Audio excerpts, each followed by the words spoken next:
Before I begin, and I know I look like Mario, which is why I'm having the glasses on, because apparently it mellows out me looking like shit. But I'm trying to grow out the beard and the mustache, but instead, all I look like is a fucking pedophile! But you know what? It's fine. In the meantime, while I look like a pedophile, I will just hope to God that I just look good in the end. Good lord, man. My fucking hair grows in really fucking weird. Either way, point is, onto the video.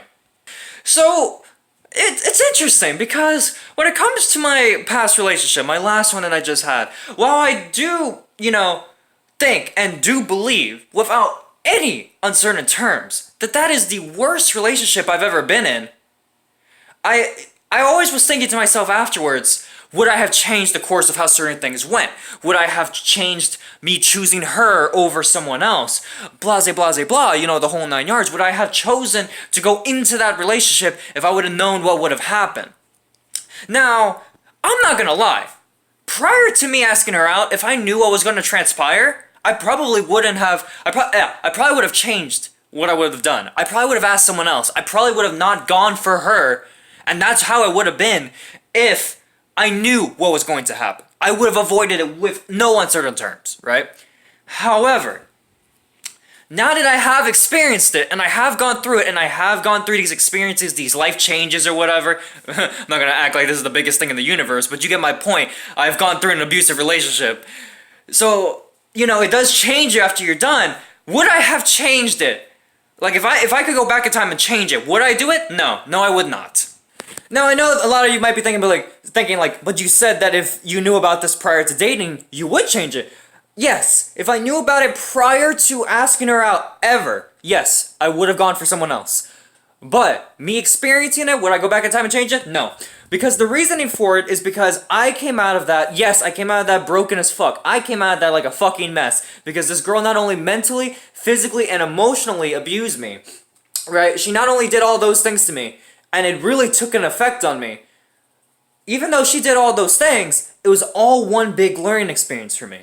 Because I was able to take something out of that relationship. While that relationship was mostly garbage, I was able to take something out of it that I can now use for the future. For instance, she gave off this, vibe of innocence, right? This vibe of she's super innocent, super giddy. She basically was the stereotypical anime girl, right? That's how everyone perceived her, right? No one thought she was capable of the things that she ended up doing, which definitely tricked everyone, definitely caught me off guard, and usually I'm extremely well with reading people. I didn't know she would turn into what she did, and I always made excuses for whenever she acted out like how she did. I would always say, oh, she's hitting me, and the reasoning why is because she thinks that I'm possibly gonna hit her like her exes hit her. So she's hitting me first so that, she doesn't get hit first. I was making excuses like that, irrational excuses, because she got me to that mindset of thinking she's the innocent one, she's the victim, right? However, even though she was a victim at one point or another, it did not excuse her actions in the long run for what she did to me. How she treated me, how she treated others, how she acted after the fact was all on her. You can say, yes, it all began because of those people and how they affected her. Sure, yes. But just because you've gone through a horrible, bad experience does not mean you then have to make other people feel those horrible and bad experiences that you felt. That is on you. That is not on them. And so, for me, I was able to take out of that relationship I took something out. I took a few things out. I took out one that I feel like a lot of people go through this thing that I call the obsessive love phase, right? Where you will date someone, and before you date someone, you will be like, hey, these are certain guidelines, these are certain rules that I will not break. If I get cheated on, for instance, I'm out. It's over. If you hit me, it's done. It's over. We're done. It's over. You have these guidelines, you have these rules for yourself that you say no matter what relationship you get into, you will stick to those rules, right? However, for when you're in the obsessive love phase, you will make excuses for why they're doing those horrible actions. Even though you know in your mind you should leave, this isn't good, you will stick with it and you will give excuses and reasons for it, right? And that's what I was in. That's what I've seen a lot of my friends experience with their horrible exes. And I've noticed that it's kind of bad, but I've also noticed that with my friends in particular, after they went through that horrible moment of obsessive love phase, they were able to learn from it and not go into it again. Which is why I'm fine with experiencing what I did, even though I hated it and I still do. I'm fine with having experienced it because now I'm hoping that next time it won't be as bad. This also taught me that I shouldn't just not necessarily judge a book by its cover, but go more in depth into knowing about someone prior to dating. Because for me and a lot of other people, we were given off the impression that this was an innocent, nice, kindly-hearted anime chick, basically, right? I was given that impression, and that's what everyone else was given the impression of. Everyone was given that impression because that's what she wanted us to think, right? And obviously you're not gonna go around and be like, oh yeah, I try to, harm people by punching them or whatever, or I try to mentally harm them or whatever. You don't go around saying that. But if I probably would have given in more in-depth, quote-unquote, research into the person that I, had feelings for, I probably could have figured some of this stuff out. Not gonna say all of it, but some at least.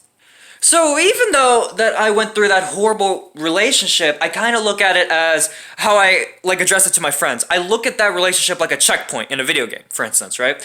If you guys don't know what a checkpoint is by some reason, a checkpoint's like, hey, look, there's the finish line over there. We have 3 checkpoints, right, from here to the finish line, right? If you get to one checkpoint and you die, you respawn at that checkpoint, meaning that you're closer to the finish line rather than, being reset all the way back to the beginning. I look at that relationship as a checkpoint on the way to the finish line. And that's kind of how I addressed it to the other people that I was talking to this about. I address it as a checkpoint because I was able to take out of this relationship what I don't want and what I do want in a future partner. I was able to think, oh, hey, I need to do more in-depth, quote-unquote, research into the next person that I like. I need to look into them more. I need to make sure that they don't have horrible, horrible past that they have not addressed. I need to look into stuff like that, right? I need to make sure that they don't fit into those horrible red flags that I now know what to look out for, And it does suck that I had to go through something that is really bad and really awful to realize certain things like, hey, look out for this, look out for that, look out for this. But at least now that if I, take my knowledge that I've now learned from this relationship and I use it properly towards my future relationships, then it wouldn't be all for nothing, I could probably find someone that genuinely would make me happy and not someone that just loves the idea of trying to punch me in the face and trying to mentally harm me to the point where I'm depressed and need help, So, it sucks, but you know what? At the same time, it doesn't. I'm happy that relationship happened because it was a learning experience. I'm not happy that I had to experience it, but you know what? It's whatever. It is what it is. You get over it. So, actually, funny enough, even though I went through all that shit, after all of that, I'm genuinely happy to be single and be away from that toxicity. I actually am able to feel like I'm me, because in that relationship, I had to literally censor myself, whether it was in terms of how I joke or how I act. I wasn't able to act like how I really am. I wasn't able to be me, and that was even predicated in my YouTube videos. I wasn't able to act like me. Now I'm able to be free and be however I want. And I hated that I wasn't able to be like that, because then if I was like me, oh no, that's a horrible thing, let's argue. But if she was able to act like herself, no, it's fine, and even though she's abusive and shit, it's fine, don't worry. But it is what it is. It's whatever. I'm happy it's over. So, with that, guys, it's one video to close. Don't forget to like this. Don't forget to like this video if you did. Don't share this wonderful video with your friends. Don't forget to subscribe to Unlockable Stories for more vlog type shit like this. And yeah, so with that, guys, it's one video to close. I'm KillerZombZone, and I'm out for now. Peace.